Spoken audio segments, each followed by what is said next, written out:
Hello, welcome to Legalese. I'm attorney Christopher Lilly.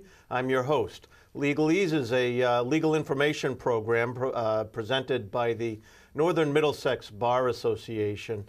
I'm joined today by attorney Eric Barbermingo. Eric, thank you for joining us. You're welcome, here. Chris. You're welcome. Eric has an office in Chelmsford, Mass, and he's actually a resident right here in Westford. Eric has agreed to speak with us about the adult consequences of juvenile behavior, which is an excellent title for our program, and that's what we're going to name the program: Adult Consequences of Juvenile Behavior. And Eric's going to talk about some of the things that kids, essentially, or young adults, have to look out for upon first becoming involved in the criminal justice system. So, Eric, why don't you give us a little bit of a background there? Thank you. Thank you, Chris. As Chris mentioned, I live right here in the town of Westford, and because I have young kids myself, two of them in the high school and one of them in the middle school, I, as a parent, have been thinking a lot about the issues that I'm going to talk about today. What does adult consequences of juvenile behavior mean? It means that a lot of teens and their parents don't necessarily think about the broad array of things that can really go wrong for what teens think as the minor things that they do. One of the interesting things that I've come across in reading both professionally and as a parent is that the teenage brain, roughly between 15 and 18, which is the target audience here, is a brain that's not fully developed to think beyond the moment. They like thrills, and they like to do things that's really going to get the adrenaline going, but when you say as an adult or as an advocate, well, think about all those things that are going to happen to you if you do this bad thing. Their brain actually isn't really fully capable of thinking about all of those consequences, and hopefully my presentation will help both parents as well as advocates on the legal side to help the teenagers start to think of some of the consequences and maybe deter some of the actions that I'm going to talk about. Okay, so we have an 18-year-old now coming before the adult. We're beyond the juvenile court. We're now in the adult session of the district court, where a juvenile who's just first finding themselves in trouble might be presented to the court, and what should they be looking for? What are some of the consequences that they might be looking at? And I guess we should be hearkening back to when the actual incident occurs, right, and what the thought should be at that time. Right. So we brought up a few scenarios. One that we talked about was the joyride. One was about somebody minor in possession, maybe in a car, maybe driving after drinking, and what that comes across as. Taking a look at those scenarios, what might we be looking at as an adult with a juvenile mind, right, in the adult system? Right. Yeah, the first example that I'd like to use to illustrate is what I call the cruise with booze situation. Unfortunately, in the suburbs, it's a very common thing. You've got an 18-year-old, probably a senior in high school. They're driving now, they got their license and so forth, and hey, it's the weekend, it's party time. Someone comes up with a brilliant idea. Someone's got to get some beer and get them over to the party. What should we be thinking about that might occur from that? Well, first of all, if you're only 18, yes, you're allowed to drive, yes, you're allowed to vote, yes, you're allowed to go to war, but no, in Massachusetts, you're not allowed to legally possess alcohol. Teenagers don't necessarily think it's a big deal because it's not necessarily all that hard to do, but once it's in your hands, you've got some pretty dire things in front of you. And the thing that I like to concentrate on is, for the teenage audience, is something that they really cherish, which is that driver's license. Right. So let's say you're just in your car, you somehow got into the convenience stores, you have a case of beer with you, coming down Route 40, but you're going 45 miles per hour instead of the listed speed limit of 40. Everything else is fine as far as you're driving. It's just that Right, inching over the speed limit. You just inch over the speed limit. So let's pause it right there. How many things can go wrong once the officer stops you? From the teenage point of view, hey, you know, it's dad's car, it's fast, it's new, I've got my driver's license, it's fun to go down the road a little bit fast. But once that officer pulls you over, you've got a few things facing you. First, a teenager might think, what's the big deal about speeding? Hey, officer, I was only going a few miles over the speed limit. I was driving safely. What's the big deal? Well, the big deal is that thing you cherish, that driver's license of yours, is really going to disappear fairly quickly. When the penalty for simply speeding with regard to that license of yours, if it's the first time, 60 days. 60 days. Tell that to your teenagers. You go a few miles over the limit, nothing else going on, just break it down to just the speeding part. Your license is going to be gone for 60 days before we talk about anything else. That should start to open their eyes. That should start to open their eyes. Is that the junior operators situation? That's the junior operator statute. This generally affects anyone from 16 and a half when you're first able to get your junior operator all the way up until 18. Okay.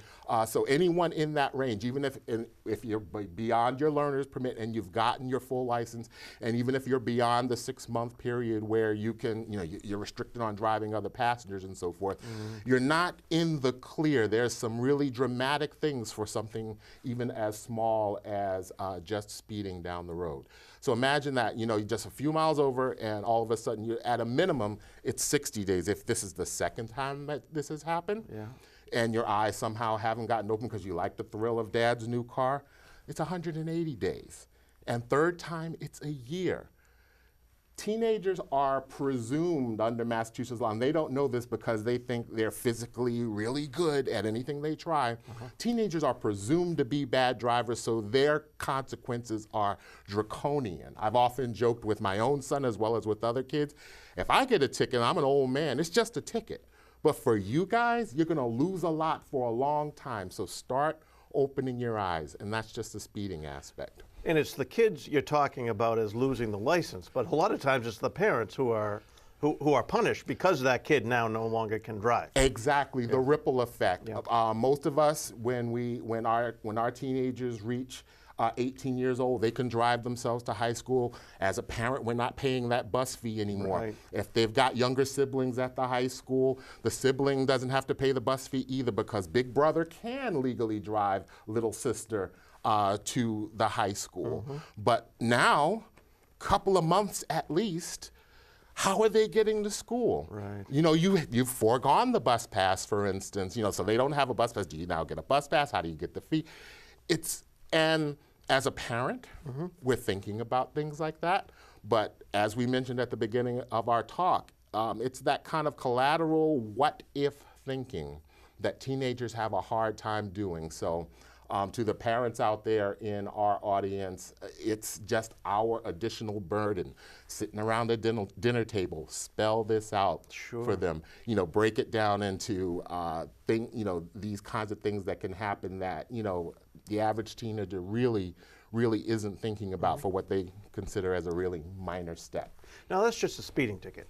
Let's take it another step up, where somebody maybe has a beer that's not even opened in the car. How does that affect the child or the teenager rather?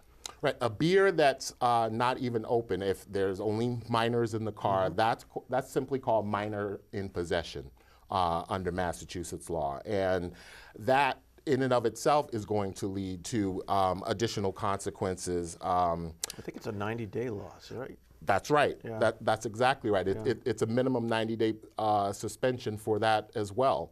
So just a fine, but the loss of license is what really kills you. Exactly, exactly.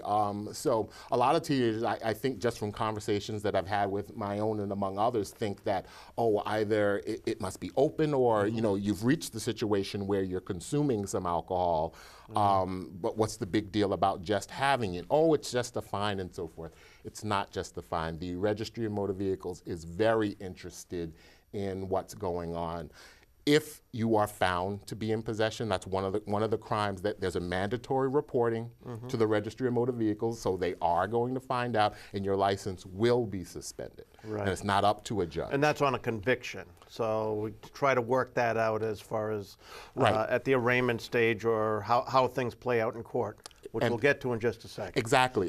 That's part of what I'd like to talk about. Ways, first get the kid to think about all the dire consequences, and then as an advocate for them a little bit later down the line, how can we protect them from those consequences? And we'll get to that. That scenario of first with a speeding ticket, then we increase it with beer in the car.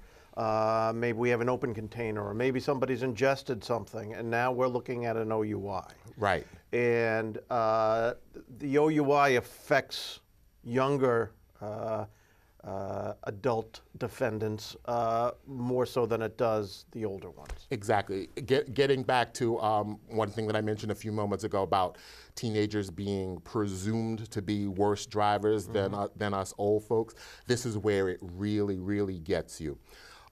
If you were an adult, if your blood alcohol content is under 0.05, you're presumed to be sober. There is no such presumption for teenagers. If there's anything over 0.02, you're in trouble. First, you don't have that presumption of sobriety, but 0.02, not 05 or 08, is where all the dire consequences start kicking in for teenagers. I think it's called the zero tolerance policy of the Registry of Motor Vehicles. And one of the things that happens with that is that the police will take your license. At 0.02, at the roadside, they will seize your license. So that's another thing. It's like, well, even if you only had a beer or two, just enough to get you up to that lower level. And most teenagers, they may be smaller in stature. They're not used to drinking alcohol, so the alcohol will raise their blood level faster than maybe someone who might have some experience with, might eat food with, so on and so forth. So that 0.02 threshold is not hard to reach, but it has some very, very fast consequences. Sure. Another aspect about that, just on the roadside, just really breaking it down, is that teenagers often have a little bravado to them. So there's another real kicker that impacts them so much more than an adult, and that's whether you refuse to take a chemical test in any way, shape, or form. If you're in an OUI situation, and let's say you do that refusal, stand on your rights. I'm a teenager, I know your rights. Your license is gone for 3 years. As opposed to the 6 months for... As opposed to the 6 months for... So imagine that. You're 18 years old, you're just starting your life, and your license can be gone for 3 years by not taking the situation as seriously as you should.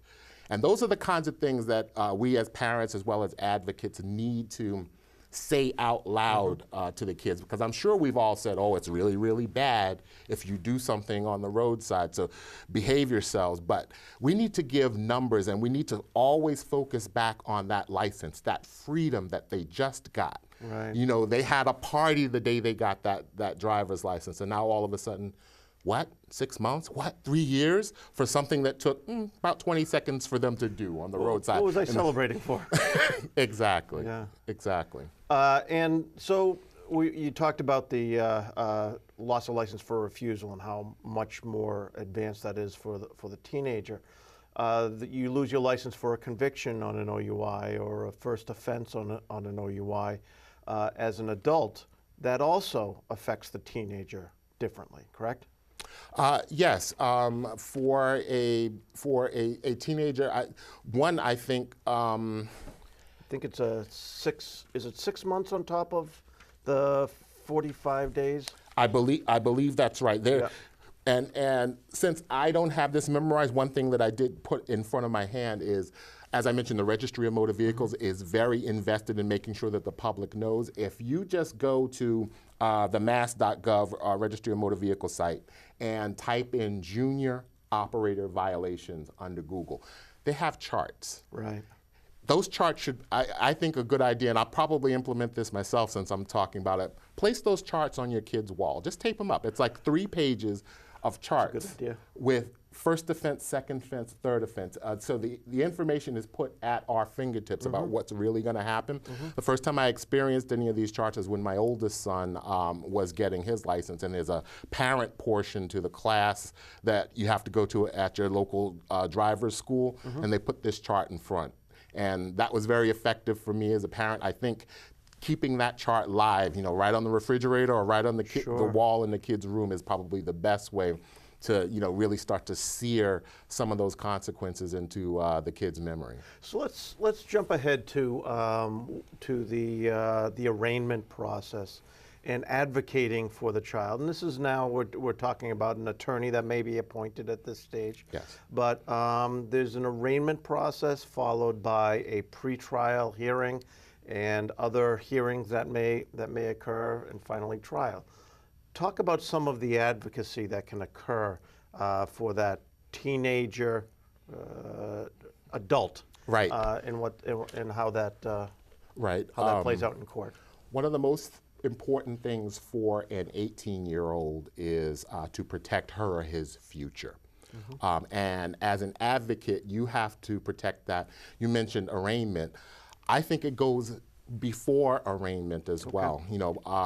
Certainly part of the parental coaching is how you approach an officer, because how you approach that officer and how that officer is involved in whether there is a prosecution is a really important step. So I want parents to be thinking about coaching their kids to really cooperate at the roadside. Don't be belligerent with the officer, and that's not just because it's good behavior. It's because there's a power situation that's going on there. You, as the kid on the roadside, even though you're a teenager and you have the world in front of you, you don't have the negotiating power that officer does. And they are the kings of the road. Exactly. Yeah.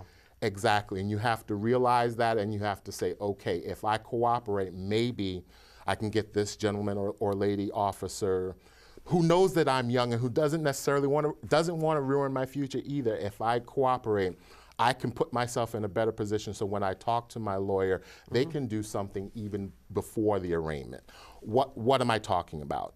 And a lot of times it's just courtesy. It's just how you present yourself, as opposed to cooperating in terms of. I mean, you've got a right to remain silent. You've got a right not to give information to the police to some extent, but you want to be aware of how you're coming across, and I think that is really what's important there. But I'm sorry, continue on with the beyond that. Right, because the power that the officer has is whether they're just going to simply refer it, bring it into the courts and have you arraigned for crimes, or deciding, hey, is there something that we can do here that's going to protect this kid's record? Do something that avoids them having any criminal offender record information ever show up. Once you hit that point where you're arraigned in court, there is some kind of indelible ink, so to speak. There is going to be a record that you were at least charged with it, with operating under the influence, or even the smaller crime of just being a minor in possession.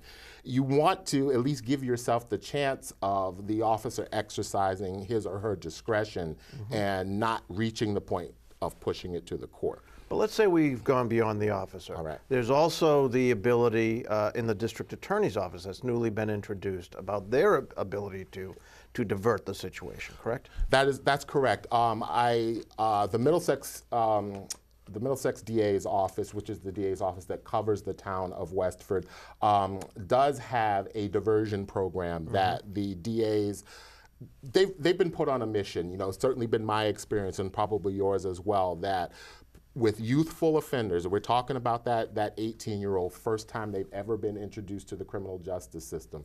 The DA's office is taking more of a step of saying, look, we'll postpone the arraignment.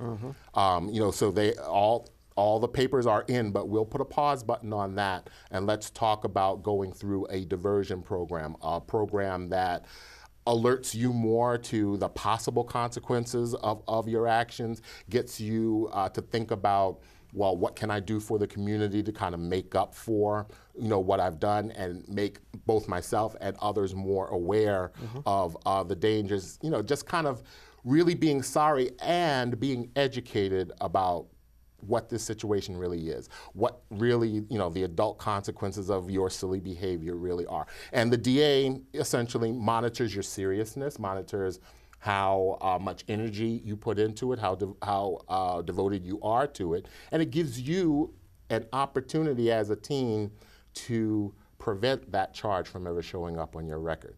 And the way I refer to that situation to my clients is earn the opportunity to keep your record clear.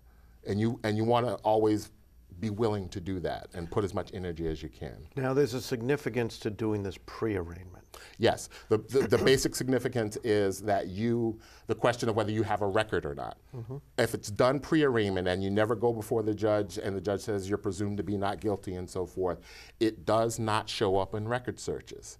You never get what's called court activity record information placed on, or CARI, C-A-R-I. You never get that placed on a piece of paper. That I used the phrase a few minutes ago of indelible ink. You want to avoid that indelible ink, and if you can manage to do something pre-arraignment, being nice to the officer so that the officer, when they talk to the DA's office to see if you qualify for the diversion, the officer has nice things to say about you. Sure. That's really critical. So if you do that and you are eligible for diversion, you get diversion, you're serious about it, you complete diversion, you're never arraigned and you don't have a record. You don't have to explain in the future what happened. So we're talking about the indelible ink of the arraignment, which doesn't give you what's called a quote-unquote criminal record, but it does give you the Board of Probation record. And as searches are done, that's where people go, is to the Board of Probation, which shows criminal activity on that record. But as far as a guilty finding, that's what gives you the criminal record. Right. There are ways of avoiding that guilty finding. What are some of the ways post-arraignment that you can avoid the indelible ink of that criminal record? The two most important ways to think about are what's called pretrial probation, as also what I sometimes refer to as quaff medicine. It sounds like cough, but what it is CWOF, continuance without a finding. Let's talk about pretrial probation. For a two very different things. Yeah. They are two very different things because they implicate, the first one doesn't implicate your constitutional rights, whereas the second one does. Pretrial probation, the way I always sell it is that you do not have to admit to any wrongdoing. You maintain your right to remain silent. You maintain your right not to give evidence against yourself. And it could, a pretrial probation disposition can never be used against you in any context as any kind of conviction because you've never admitted to doing anything wrong.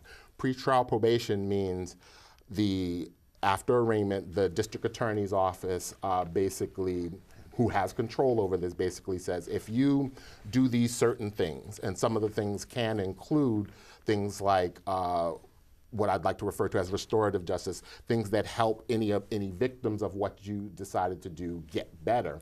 If you do these certain things and you behave yourself for a period of time, then this charge will be dismissed without you ever having admitted doing anything wrong, and there's basically no evidence that's formally before the court.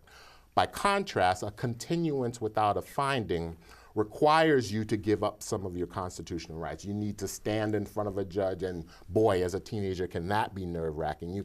You raise your hand and say, I give up my right to remain silent. I've got to actually talk to you. I've got to actually say something out loud that's going to implicate me in a crime.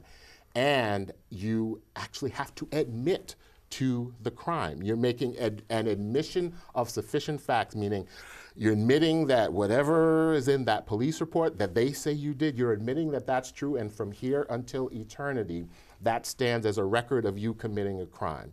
And the only break that the court is giving you is that we're not going to enter it as a conviction right now. We're going to continue it without a finding for a period of time. You've got to get on probation. You've got to do X, Y, and Z to show that you can behave, show that you can, restore the victim to their prior condition and so forth. And if you complete that, then we'll dismiss. So it's a little bit more onerous, and certainly the downside is the biggest difference. With pretrial probation, the downside, if you somehow mess up, you just continue on the trial track. Your case is put back on the calendar. You have an opportunity to work it out down the line. With a continuance without a finding, all the evidence is in. You've waived all your rights to jury. You've waived all your rights to contest any of the evidence, appeal the evidence, appeal how your trial would have happened and so forth. And you could automatically be found guilty, and boom, there's that conviction that you've been trying to avoid. So in both of those cases, you have a person put on probation, yes, so to speak, and there may be a probation officer assigned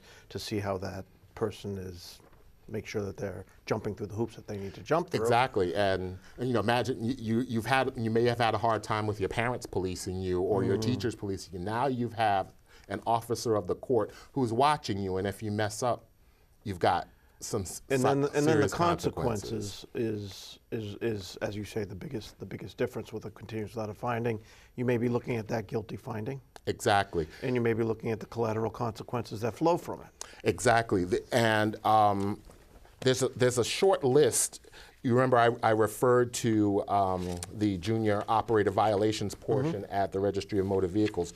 One of the lists that they have is just a series of example crimes that you could be convicted of: operating to endanger, reckless or negligent operation, and so forth.